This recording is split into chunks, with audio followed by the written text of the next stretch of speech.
Hi hello வணக்கம் subscribers எல்லாரும் எப்படி இருக்கீங்க? எல்லாரும் நல்லா இருப்பீங்க நம்பிக்கையோட எல்லாத்தையும் பாதுகாப்பாக பார்த்துருக்க இயற்கைக்கு நன்றி சொல்லிட்டு வாங்க இன்னைக்கு சூப்பரான ஒரு சட்னி வெரைட்டி தான் பார்க்க போகிறோம்.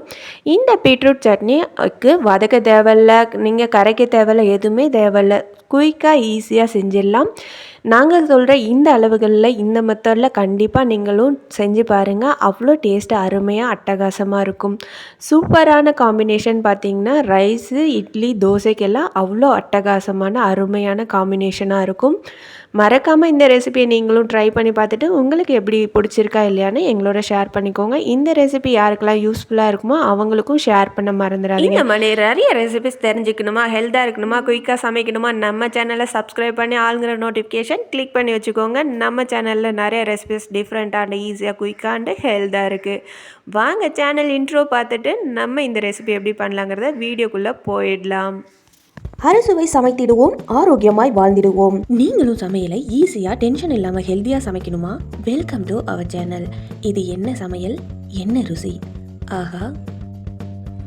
இந்த சட்னி செய்யறதுக்கு ஒரு மிக்ஸி ஜார் எடுத்துகிட்ருக்கிறேன். மிக்ஸி ஜாரில் நான் இன்றைக்கி திருகின தேங்காய் வந்து ஒரு 4 டேபிள் ஸ்பூன் ஆட் பண்ணிக்கிறேன். நான் இன்றைக்கி செய்கிற சட்னியோட அளவு எத்தனை பேர்த்துக்குன்னு பார்த்தீங்கன்னா 2 பேர்த்துக்கு தேவையான சட்னி வந்து நான் செஞ்சுருக்கேன். நீங்கள் எத்தனை பேர்த்துக்கு செய்கிறீங்களோ அதுக்கு தகுந்த மாதிரி கூட்ட குறைக்க செஞ்சுக்கோங்க. இப்போது நான் காமிச்ச அதே அளவு மீடியம் சைஸ் பீட்ரூட்டை இந்த மாதிரி தோலெல்லாம் சீவிட்டு இந்த மாதிரி க்யூபாக சின்ன சின்னதாக நான் கட் பண்ணி வச்சுருக்கேன்.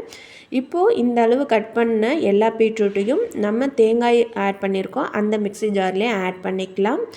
இதுக்கு நீங்கள் பீட்ரூட் வதக்கணும்னு அவசியம் இல்லை. பீட்ரூட் வதக்காமல் நம்ம செய்கிறோமே நல்லா இருக்குமா இல்லை வந்து பச்சை வாசம் அடிக்குமா அந்த மாதிரி டவுட்டே பட வேணாம். அப்படி உங்களுக்கு டவுட்டாக இருந்துச்சுன்னா நீங்கள் கொஞ்சமாக செஞ்சு பாருங்கள். அவ்வளோ டேஸ்ட் அட்டகாசமாக இருக்குங்க. நான் சொல்கிற அளவுகளை மட்டும் நீங்கள் கண்டிப்பாக ஃபாலோ பண்ணி செஞ்சு பாருங்கள், சூப்பராக இருக்கும். இன்றைக்கி ஒரே ஒரு கை அளவு நான் புதினா மட்டும் எடுத்து ஆட் பண்ணியிருக்கிறேன். புதினாவையுமே நான் வதக்கலை. இந்த சட்னிக்கு எல்லாமே வதக்காமல் தான் ஆட் பண்ணியிருக்கேன். ஆனால் அட்டகாசமாக இருக்குங்க. நானும் ஃபஸ்ட்டு என் ஃப்ரெண்ட்ஸை சொல்லக்குள்ளே நம்பலை. அதுக்கப்புறம் ட்ரை பண்ணி பார்த்துட்டு நல்லா இருக்கிறதுனால தான் நான் உங்களோட ஷேர் பண்ணிக்கிறேன். இன்றைக்கி இதில் 6 வரைமிளகாய் நான் போட்டுக்கிறேன். இதுக்கு கொஞ்சம் காரம் தூக்கலாக தான் இருக்கணும். புளிப்பும் கொஞ்சம் தூக்கலாக இருந்தால் தான் இந்த சட்னி நல்லாயிருக்கும். அதே நீங்கள் இட்லி தோசைக்கு செய்கிறீங்கன்னா புளிப்பு கம்மியாக ஆட் பண்ணிக்கோங்க. அப்போ தான் அதுக்கு நல்லாயிருக்கும்.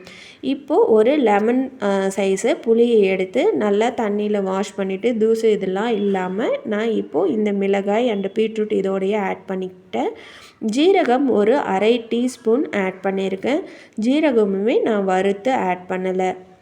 உப்பு இப்போது ஒரு 1/2 டீஸ்பூன் ஆட் பண்ணி நல்லா இதை எதுவுமே தண்ணி ஊற்றாமல் ஃபஸ்ட்டு நல்லா அரைச்சி எடுத்துகிட்டு வந்துடுங்க. தண்ணி ஏன் ஊற்றக்கூடாது, தண்ணி ஊற்றாமல் எப்படி அரைக்கிறது நீங்கள் யோசிக்கிறது எங்களுக்கு தெரியுது. ஆனால் பீட்ரூட்டில் ஒரு தண்ணி சத்து இருக்கும், அதுவே போதுமானதாக இருக்கும். அதனால் இப்போது தண்ணி ஊற்றாமல் ஃபஸ்ட்டு நல்லா அரைச்சி நல்ல ஒரு பல்ஸில் போட்டு நல்லா அரைச்சி எடுத்துக்கோங்க. அப்போ தாங்க நல்லாயிருக்கும். நீங்கள் தண்ணி ஊற்றி அரைச்சிங்கன்னா உங்களுக்கு அதாவது வந்து சட்னி அரைச்சதெல்லாம் ஒரு பக்கம் இருக்கும், ஜூஸ் எடுத்த மாதிரி கார ஜூஸ் மாதிரி ஆகிடும். அதனால தான் சொல்கிறோம். இப்போது தண்ணி எதுவும் ஊற்றாமல் நல்லா பல்ஸில் போட்டு நல்லா அரைச்சிடுங்க. கண்டிப்பாக உங்களால் அரைக்க முடியும். ஏன்னா பீட்ரூட்டில் இருக்க தண்ணி பதமே இப்போ பாருங்கள், நம்ம தண்ணி ஊற்றாமலே எந்த அளவுக்கு உங்களுக்கு வந்து பீட்ரூட்லேருந்து தண்ணி இருக்குதுன்னு சொல்லிட்டு. இப்போ இந்த அளவுக்கு அரைச்சி எடுத்ததுக்கப்புறம் மிளகாய் விதையெல்லாம் அரைப்படாமல் இருக்குது பார்த்திங்களா? அதனால் கொஞ்சமாக இவ்வளோதாங்க தண்ணியை ஆட் பண்ணியிருக்கேன். ரொம்ப மினிமலாக எவ்வளோ கம்மியாக ஆட் பண்ண முடியுமோ ஆட் பண்ணி நல்ல மிக்ஸி ஜாரில் திருப்பியும் பல்ஸில் போட்டு நல்லா நைஸாக அரைச்சி எடுத்துக்கோங்க. உங்களால் எவ்வளோ நைஸாக அரைக்க முடியுமோ அந்த அளவுக்கு நைஸாக அரைச்சி எடுத்துக்கோங்க. இப்போ பாருங்கள், நம்ம கொஞ்சம் தான் தண்ணி ஆட் பண்ணி செஞ்சோம். எவ்வளோ அட்டகாசமாக அருமையாக அதே சமயத்தில் கெட்டியாக சட்னி வந்திருக்கு. நீங்கள் தண்ணி ஊற்றி ஆட் பண்ணிங்கன்னா சட்னி தனியாக தண்ணி தனியாக இருக்கும். அதை மட்டும் நோட் பண்ணிக்கோங்க. இப்போது இதில் எண்ணெய், கடுகு, உளுத்தம்பருப்பு, கடலைப்பருப்பு, வரைமிளகாய் அண்டு கருவேப்பிலை ஆட் பண்ணி நான் இந்த சட்னியை தாளித்து எடுத்துக்கிறேன். இந்த சட்னி சாப்பிட்றதுனால அவ்வளோ ரத்த அளவுகள் அதிகரிக்கும்னு சொல்லப்படுது. அதனால் கண்டிப்பாக வாரத்தில் 2 முறை செஞ்சு பாருங்கள்.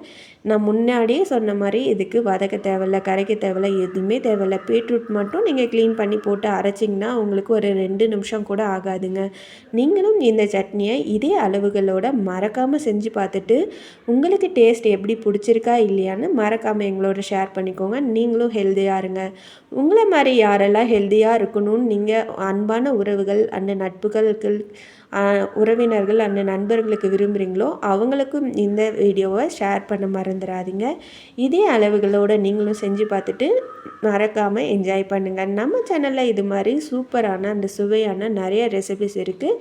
அதையும் மறக்காமல் ப்ளேலிஸ்ட்டை செக் பண்ணி பார்க்க மறந்துடாதீங்க. நம்ம சேனலை நீங்கள் இன்னும் சப்ஸ்கிரைப் பண்ணலாம், சூடான கையோட சப்ஸ்கிரைப் பண்ணி ஆளுங்கிற நோட்டிஃபிகேஷன் கிளிக் பண்ணி வச்சுக்கோங்க. இந்த மாதிரி ஈஸியாக அண்ட் டிஃப்ரெண்ட்டாக ஹெல்த்தாக அண்ட் குயிக்காக சமைக்கிற மாதிரி ரெசிபியில் மீண்டும் உங்களை வந்து சந்திக்கிறோம். அதுவரை டாட்டா பபாய், நன்றி, வணக்கம்.